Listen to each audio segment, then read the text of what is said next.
Ya, selamat, pagi teman-teman. Assalamualaikum warahmatullahi wabarakatuh. Ya, teman-teman, Tadris Bahasa Indonesia semester 3 kita berjumpa lagi di mata kuliah pengembangan kurikulum dan silabus. Hari ini sudah pertemuan yang kelima, sesuai dengan jadwal yang sudah ada. Hari ini nanti kita membahas materi tentang pengembangan kurikulum, ya, landasannya seperti apa saja. Masih ada keterkaitan dengan materi yang kemarin, ya, tentang materi, ini ya, dimensi kurikulum. Nah, ini hari ini tentang landasan dan pengembangannya. Ya, langsung saya mulai.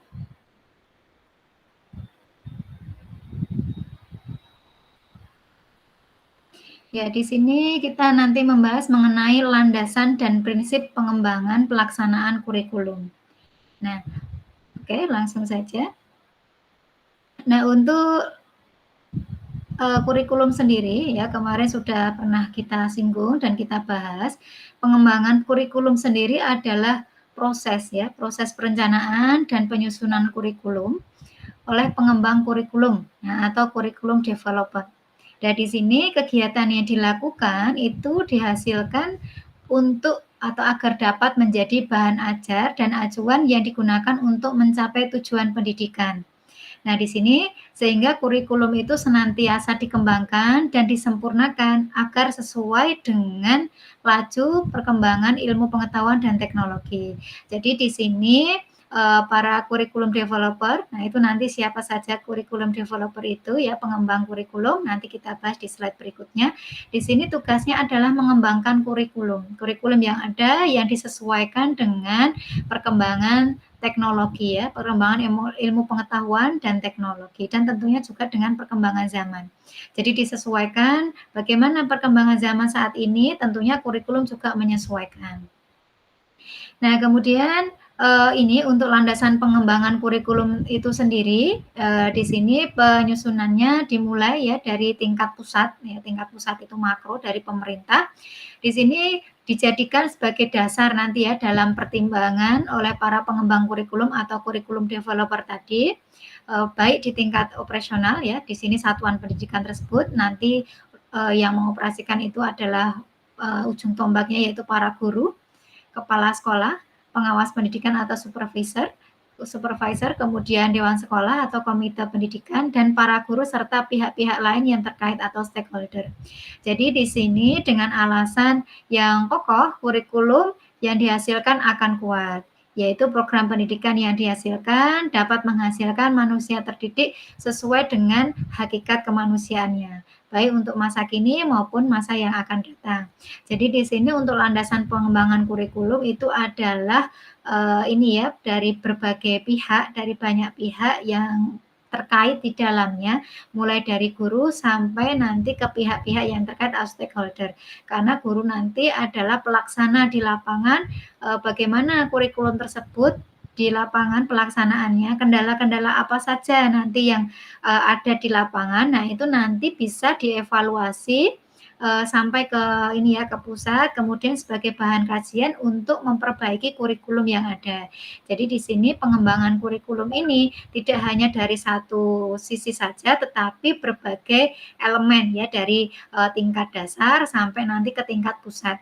Jadi tingkat dasar ini nanti ketika pelaksanaan kurikulum tersebut apakah sudah sesuai, apakah nanti mencapai target yang diinginkan, apakah bisa siswa nanti mencapai tujuan pendidikan ya untuk mendapatkan hakikatnya sebagai seorang manusia yang belajar. Nah, apakah nanti didapatkan atau tidak pengembangan kurikulum di sini nanti pelaksanaannya sesuai tidak dengan targetnya. Kalau misalkan nanti sudah sesuai berarti nanti bisa ditambah atau dikembangkan lagi. Kalaupun misalkan kurang nanti ada evaluasi dan diberikan treatment ya dalam kurikulum tersebut agar nanti sesuai.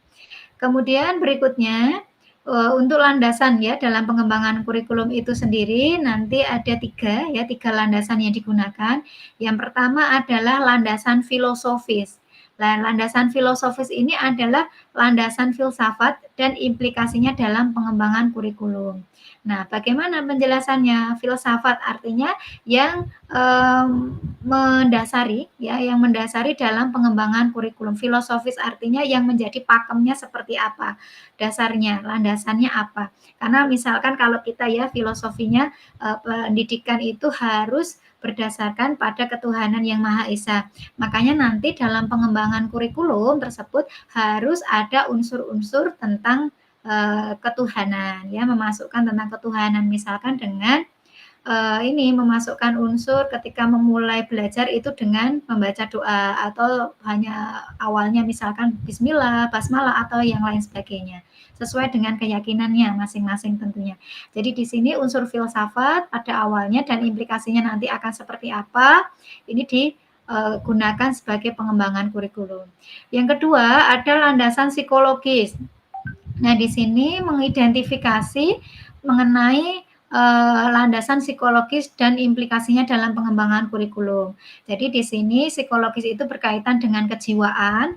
Jadi nanti dalam pengembangan kurikulum itu harus mendasari atau memperhatikan ya tentang psikis atau tentang kepribadian siswa. Harus disesuaikan. Bagaimana kurikulum untuk siswa SMP, siswa SMA atau siswa SD, siswa taman pendidikan ini ya, kanak-kanak. Nah, itu harus disesuaikan dengan psikisnya. Jadi tidak boleh misalkan kok berbeda dengan psikisnya. Misalkan anak usia SD itu masih dalam tahap belajar dengan bermain. Nah, itu masih ada keterkaitan bermain di dalamnya. Jadi tidak bisa misalkan dengan SMP kurikulum SMP dimasukkan di SD ya tidak jadi. Jadi harus disesuaikan dengan psikologisnya. Kemudian landasan yuridis, di sini ditetapkan melalui keputusan menteri. Jadi landasan yuridis ini berkaitan dengan segala hal, berkaitan dengan tata kelola ya, yang ditetapkan oleh keputusan menteri atau dari pusat. Nah, itu nanti bagaimana kurikulum itu dilaksanakan, berapa lama pembelajaran itu dilakukan, ketentuannya seperti apa, itu dari pusat nanti yang menentukan. Selanjutnya untuk ini ya, setelah landasan ada peran pengembangan kurikulum. Di sini peran pengembangan kurikulum ya ada beberapa. Di sini ada 4. Itu yang pertama di sini peranan pengembangan untuk kurikulum yang pertama peranan para administrator pendidikan. Nah, siapa saja administrator pendidikan yang terkait dalam pengembangan kurikulum? Nah, ini bisa terdiri dari direktur bidang pendidikan, kemudian pusat pengembangan kurikulum, kepala kantor wilayah, kepala kantor kabupaten, kecamatan.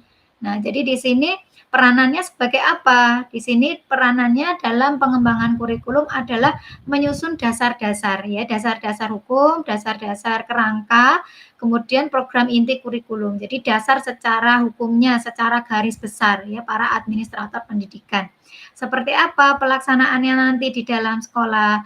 Berapa lama siswa itu harus belajar, kemudian kurikulum untuk misalkan SMP itu seperti apa, kalau misalkan dalam mata pelajaran bahasa Indonesia, memasukkan unsur daerah atau tidak. Nah, unsur kebudayaan setiap daerah dimasukkan atau tidak dan disesuaikan dengan daerah masing-masing. Nah, ini kerja ini ya administratornya. Kemudian yang kedua, ada peranan ahli. Di sini peranan ahli, di sini ada ahli pendidikan, ahli kurikulum maupun ahli bidang studi atau disiplin ilmu.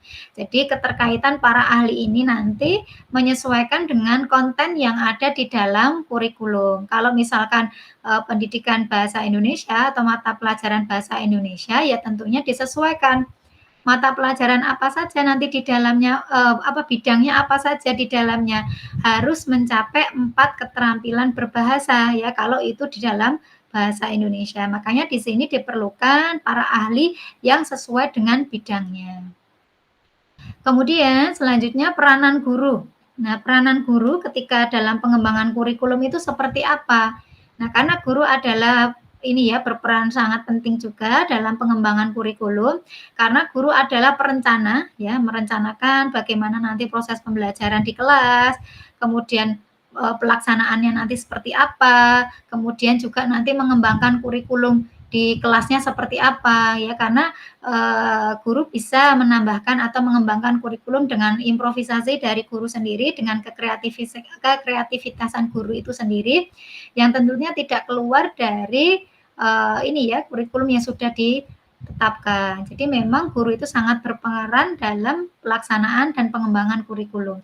Karena memang di ini ya, yang garda terdepan dalam mendidik siswa, karena yang berkaitan dengan siswa atau peserta didik adalah guru, yang mengetahui kondisi dari awal sampai selesai pembelajaran adalah guru. Makanya di sini guru itu, memiliki ini ya, peranan yang besar ya dalam pengembangan kurikulum.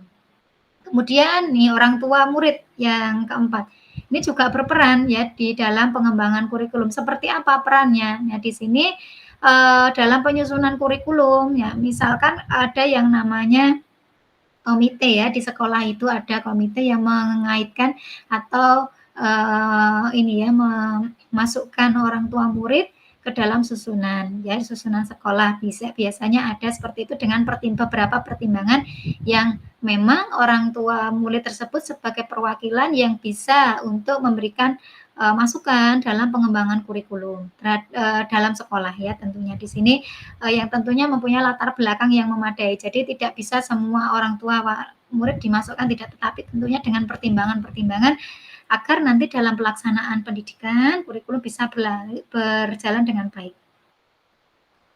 Selanjutnya setelah pengembangan di sini ada faktor ya, faktor-faktor yang mempengaruhi perkembangan atau pengembangan kurikulum. Nah, di sini ada beberapa. Yang pertama ada perguruan tinggi. Nah, di sini pengembangan iptek ya, yang dikembangkan di perguruan tinggi umum. Jadi faktor yang mempengaruhi pengembangan kurikulum itu yang pertama di perguruan tinggi itu adalah pengembangan iptek di perguruan tinggi. Nah, seperti apa?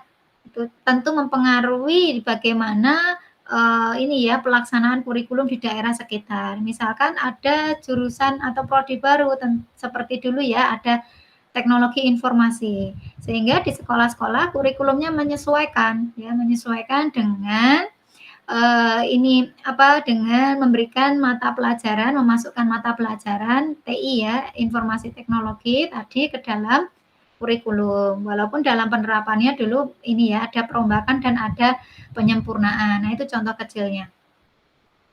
Kemudian yang kedua, pengembangan ilmu pendidikan dan keguruan. Ini ya lembaga pendidikan dan tenaga kependidikan. Ya tadi ya kalau sekarang misalkan di, 11 Maret itu ada, ini ya prodi tentang, ilmu pendidikan yang baru yaitu tentang teknologi informasi. Nah itu, jadi menyesuaikan ya. Jadi antara perguruan tinggi dengan sekolah itu biasa ada korelasinya. Selanjutnya masyarakat, di sini masyarakat ini mencerminkan ya kondisi dan dapat memenuhi tuntutan kebutuhan masyarakat homogen atau heterogen. Jadi di sini masyarakat itu mempengaruhi pengembangan kurikulum ya. Jadi masyarakat entah kota, desa, petani, pedagang, pegawai dan sebagainya di sini, ini mencerminkan kondisi dari daerah setempat. Nah itu, jadi masyarakat mempengaruhi pengembangan kurikulum misalkan, seperti dalam, ini apa, ekstrakurikuler. Nah itu bisa karena memang ada dalam kurikulum ya untuk pengembangan kepribadian siswa, ekskulnya. Nah kalau misalkan di masyarakat perkotaan tentunya ekskulnya juga berbeda dengan, sekolah yang ada di pedesaan. Jadi menyesuaikan masyarakatnya juga. Berikutnya untuk sistem nilai ya, di sini sistem nilai di sini, tidak hanya satu ya, bahwa dalam masyarakat nilai itu tidak hanya satu, tetapi heterogen atau multifaset. Artinya bagaimana? Masalahnya di sini ketika dalam pengembangan kurikulum, nilai yang ada di dalam masyarakat itu banyak. Jadi tidak hanya dari segi ini ya, hitam di atas putih nilai itu, akan tetapi juga bisa dari yang lainnya, gitu. Kemudian ini untuk hambatan pengembangan kurikulum. Nah, saya lanjut ke hambatan pengembangan kurikulum. Hambatan di sini ada beberapa hal, artinya hal-hal yang, menjadikan kurikulum kurang berkembang ya, ada hambatannya. Yang pertama di sini terletak pada guru. Bagaimana guru kok padahal tadi guru adalah, tombak utama. Iya, kalau misalkan bisa sesuai ya atau memiliki kemampuan yang mumpuni. Akan tetapi kan tidak semua guru mempunyai kemampuan yang sama seperti, guru-guru antara satu yang lainnya berbeda. Jadi di sini guru kurang berpartisipasi dalam pengembangan kurikulum. Kemudian hal ini disebabkan oleh beberapa hal. Yang pertama kurang waktu. Kemudian yang kedua, sesuaian pendapat ya baik antara satu guru dengan guru yang lain atau kepala sekolah dan administrator. Kemudian yang ketiga, kemampuan dan pengetahuan guru sendiri. Nah, jadi di sini mahasiswa ini ya calon guru nanti diusahakan bisa mengembangkan kemampuan yang ada di dalam diri. Memiliki pengetahuan yang luas di bidangnya sehingga nanti ketika mengajar tidak ada hambatan seperti ini ya walaupun memang tidak dipungkiri ini ya kekurangan atau pengetahuan dari guru itu bisa menghambat pengembangan kurikulum. Ya sama halnya sekarang misalkan guru harus menggunakan teknologi ya. Nah, kalau misalkan itu di daerah terpencil ya yang kekurangan, nah ini juga menjadi hambatan. Gurunya sendiri juga misalkan kurang bisa dalam mengoperasikan alat-alat yang digunakan untuk ini apa dalam pembelajaran, nah itu bisa ini ya kekurangannya apa menghambat. Kemudian yang hambatan yang lain itu datang dari masyarakat. Nah, di sini pengembangan kurikulum dibutuhkan oleh dukungan oleh masyarakat ya, baik dalam hal pembiayaan maupun umpan balik terhadap sistem pendidikan kurikulum yang sedang berjalan.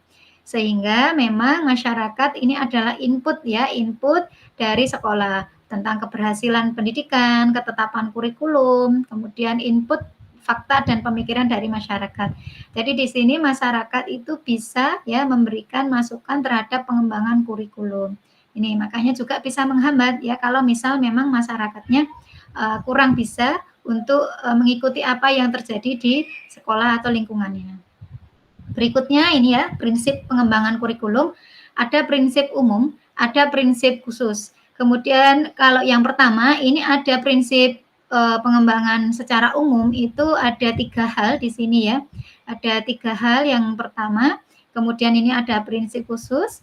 Ini yang pertama saya bahas prinsip umum dulu, ada 3, ada prinsip relevance, ada fleksibel, ada continue. Nah, dari 3 kata ini teman-teman tentunya sudah bisa ini ya mempunyai gambaran relevan, artinya sesuai ya. Artinya pendidikan di sini sesuai dengan fungsinya sebagai ini ya apa tujuan dalam kurikulum tadi untuk mencerdaskan. Jadi di sini tujuannya secara fungsional apa pendidikan nasional pendidikan itu ya tentunya untuk mencerdaskan ya. Ini relevan artinya sesuai dengan yang ada. Kemudian fleksibel. Ini ya fleksibilitas maksudnya bebas dalam memilih program pendidikan bagi siswa dan mengembangkan program pendidikan bagi guru. Artinya di sini tidak kaku kurikulum tersebut disesuaikan ya tentunya dengan kebutuhan masyarakat dan perkembangan zaman, fleksibel. Continue ya di sini artinya terus berlangsung ya terus berlangsung tidak putus atau tidak berhenti. Jadi ada kesinambungan antara pendidikan yang satu dengan pendidikan yang lainnya.